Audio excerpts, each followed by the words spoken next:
This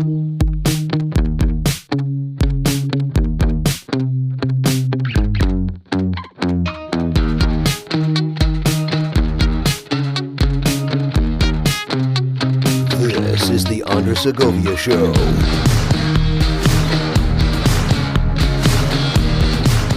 Greetings everyone and welcome to another episode of the program. I am Andres. On this episode, I gotta talk about, once again, the National Association of REALTORS because of a lot of news that has transpired since the previous coverage that I made when the N.A.R. responded to the losing verdict they got in a case out of Missouri that has industry-wide ramifications because it challenges the commission structure of agents with respects to a sell in a transaction. Now, I already covered that, and anything that I've covered previously or any references that I make on this episode, they'll be available in the show notes accompanying this episode at www.dangersegovia.com, and believe me, there's quite a few. I am not a realtor as of now, as of this recording. And I mention that because there's confusion sometimes among the industry or consumers as to what a realtor actually is. A realtor doesn't mean they're a broker or a sales agent. It just literally means it's a licensee of the state, whether they are a broker or a sales agent or like a licensee under a broker that's paying the union dues to the National Association of Realtors to use the trademark realtor on their advertising and things like that. So it's a trademark thing that they have to use. Now, like I said, as of right now, I am not a realtor, but I am a real estate broker. And the things that are occurring to the N.A.R. do have impact on what I do, even on the daily. So the Missouri case is being appealed. That was a no-brainer there. The one who wrote the opinion piece was Tracy Kasper. She was the National Association of REALTORS president. Since then, she has gone on to resign. I'm going to let that settle in because for the past few months, I would say since August, it's been a tumultuous few months for the governance board at the N.A.R. We had one president have to resign because of sexual allegations that were brought up at the New York Times. Then there was another CEO that or someone in leadership that ended up resigning a lot earlier than expected or stepping down.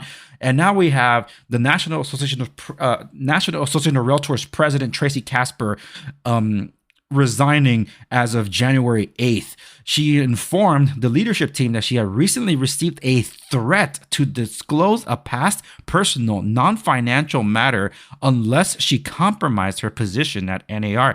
Now, she refused to do so and instead reported the threat to law enforcement.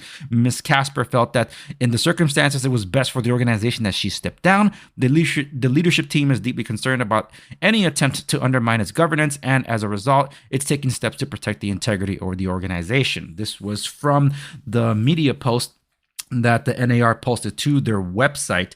So President-elect Kevin Sears is to step into the role effective immediately. On January 12th, the California Association of REALTORS President Melanie Barker responded to all this. As many of you are aware and concerned about the resignation of N.A.R. President Tracy Kasper and the circumstances which led to her resignation, this news is extremely upsetting to all of us as a community, and we too are learning about all this at the same time as you are. N.A.R.'s leadership team is deeply concerned about any attempt to undermine its governance and is taking steps to protect the integrity of the organization. As we have always maintained, we are keeping you informed as we have information.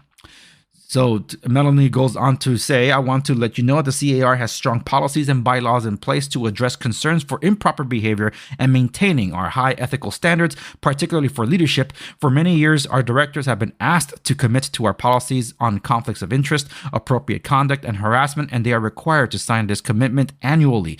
In addition, we expect all realtors, particularly those in leadership at both state and local levels, to have high professional and ethical standards as well as good governance of our associations.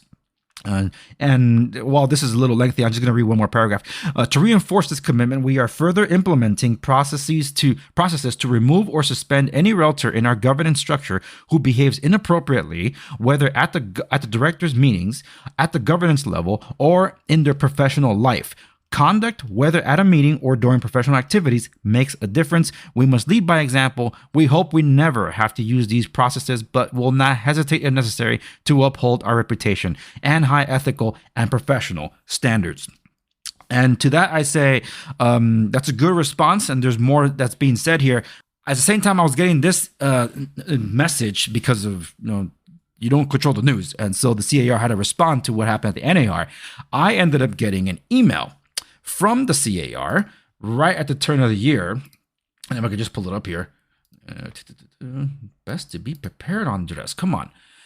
Survey purpose for the California Association of REALTORS. Thanks so much for participating in this important survey. This survey focuses on diversity, equity, and inclusion practices with C.A.R.'s membership experience, board of directors, local Association of REALTORS member experience, and boards of directors. I don't like the sound of that. This survey aims to gather input to help identify barriers, priorities, opportunities, and strategies to help guide C.A.R.'s board and local Association of REALTORS boards in their process to implement meaningful and positive DEI-aligned governance structures, policies, and practices. Collecting data is an important part to develop and articulate these governance recommendations. Your responses are confidential and will help us guide through a process of developing a DEI board roadmap and local association DEI model policy. This survey contains several sections, yada, yada, yada. It takes 20 minutes to complete. If you're not familiar with diversity, equity, and inclusion, or as I call it, diversity, inclusion, and equity, acronym DEI, diversity stands for the range of social identity groups that comprise an organization and society. These groups include race, gender, ability, nationality, sexuality, religion, parental status, income level, and more. Equity means the concept that considers the historical and social political factors that affect opportunities and experiences to inform policies, procedures, and systems to help meet people's unique needs without one person or group having an unfair advantage over another, to promote fair treatment, access, and advancement for each person in an organization. And inclusion, how a group functions regarding whether it acknowledges, welcomes, and accepts different approaches, styles, perspectives, and experiences. Now, all that sounds well and good, but as always, it's not as simple as it is. DEI has been in the news a lot because of how it's negatively affecting qualified people from their positions to fill in a quota with individuals that are not qualified to fill those positions. And quite frankly, when you're just putting someone in there because, well, they don't have the talent for it, but they have an identity and you want to fill that void because you're judging them based on the color of their skin or their identity, I'm sorry, but that is very discriminatory in my opinion. So if you can't see that, that is a big issue that's currently plaguing our industries, not just real estate, but just industries, across industries, everywhere. This is happening. And I don't like it. And one of the things that just flies in the face of what they're trying to accomplish here, especially with what Melanie Barker was saying, they want to hold themselves to a high standard at the governance level. One of the things that the C.A.R. did in the past few years was lobby Sacramento to require real estate license renewals to take an implicit bias course. Right now, we are required to take continuing education classes. Brokers have more classes to take than a regular licensee does because, of course, we are more responsible. That's what it comes with the broker's license. And one of the classes they recently added over the years was the sexual harassment training course and all that stuff. And of course, if you're managing your employees, you got to be on the lookout for these things and how to conduct yourself if you're in an office with a lot of other personnel. But one of the other things that they also made a requirement for is implicit bias. Not training, but implicit bias exam. And attorneys that I've spoken with in the real estate industry have no idea what a passing grade is. I even asked them on a Zoom call. It's like, okay, so what is a passing grade? Because if you say you don't have an implicit bias, they'll tell you you're in denial. But if you say you have implicit bias, now you're in violation of the fair housing rules, and therefore you cannot renew your license. So what constitutes a passing grade for implicit bias? And the answer was, we don't know. And the attorneys of real estate were not the ones, as far as they knew at the time, they were not the ones writing up the exams. So we don't know. I still haven't seen answers to all this. Now, at first, with all this, you'd be like, well, Andres, you're not a realtor anymore, so why would it affect you? Well, that's what I thought too. But the implicit bias course is for every licensee, realtor or otherwise. I'm like, well, thanks a lot, C.A.R. Not only did you guys in the past 5 years screw over the California resident by basically helping pave the way to install a statewide rent cap through AB 1482, and I don't know what's going to happen here. I've seen some unfair treatment of individuals that were targeted with the updated rules because either they wanted to remove competition or because they did not like that the other person practiced their faith. I've seen that. I've covered it on my show, and no one else has really been talking about this. So DEI is just the next step because you thought, so what? They're just religious types. Of course, that they're going to be targeted or they're going to be treated a little differently. Well, folks, DEI doesn't care. That's why they say the left eats their own. Well, that's what happens when you introduce something like this. So we'll see how far this goes.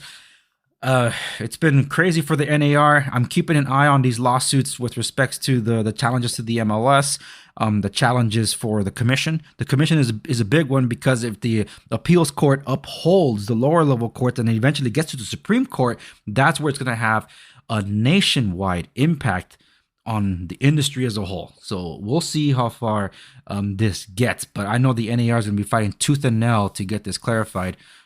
Well, we'll definitely see. But anyway, that's it for this episode of the Andres Segovia Show. Thank you so very much for tuning in wherever you're tuning into this latest episode of the program. Follow me across the socials at the Andres Segovia on Twitter, X _Andres Segovia.